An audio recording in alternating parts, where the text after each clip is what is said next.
All right, CrossFit Palm Beach, welcome back. We're going to go over Tuesday's workout now. The big focus is going to be shoulder to overhead today, and a lot of running. Okay, so the warm-up is going to be pretty simple. We're going to go through 3 rounds. You guys are going to start with a 100-meter run. So ideally, you guys mark this out before we get started, kind of maybe like a warm-up walk, whatever you need to do to find that distance before we get going.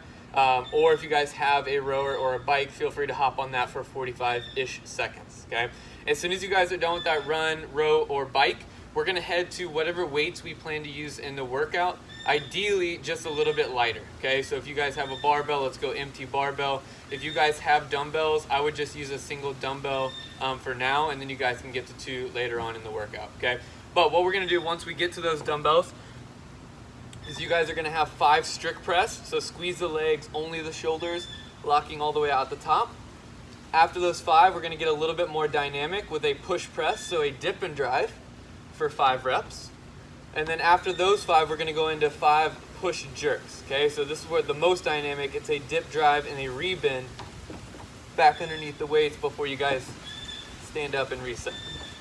Okay, so 5 strict press, 5 push press, 5 push jerks, and then 2 more rounds of that. The run, the row, the bike, back to this for 5, 5, 5, and you guys will do that for 3 rounds total. Okay, really trying to prep the shoulders and go through all the possible shoulder to overhead options you have later on. All right, so for the WOD today, it is pressing the button. It is 5 rounds. You're gonna go 230 on with a minute 30 of rest. Okay, so it's an interval styled workout. Make sure you guys do set up an interval clock before you guys get going. We've listed a couple on the website for you guys to use if you need a good one to use. But it's gonna be 5 rounds total. Each 230 is going to start with a buy-in of a 400-meter run. If you guys think you can run a 400 in under 130, I challenge you guys to go for a 500-meter run instead. Okay, so ideally we're getting 145 to 2 minutes on the run, leaving you guys about 30 to 45 seconds to do our max reps of shoulder overhead in remaining time. So like I said, in remaining time after that run, you guys are going max rep shoulder overhead with whatever equipment you guys have. So if you have a barbell, feel free to challenge yourself on that. If you guys have dumbbells or kettlebells, you can do the same exact thing, taking them overhead. In the warm-up, we went over a couple options. I would recommend the push press or the push jerk to get the most out of this workout and allow you guys to stay moving throughout, okay? So knowing you guys have 30 to 45 seconds, the goal is to try to be to hold on to the weights as long as possible.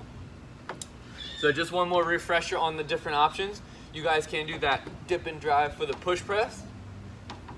If you guys are a little bit heavier or you start getting fatigued, feel free to add the push jerk in to drop back under the weights and save the arms just a little bit more. Okay, as soon as the 230 buzzer goes off, rest. You have 90 seconds of rest before you restart. And again, we're gonna do this for 5 rounds total. Your score today is how many total shoulder to overhead you guys accumulate in the 5 rounds. Put your score in SugarWOD, let us know how you did.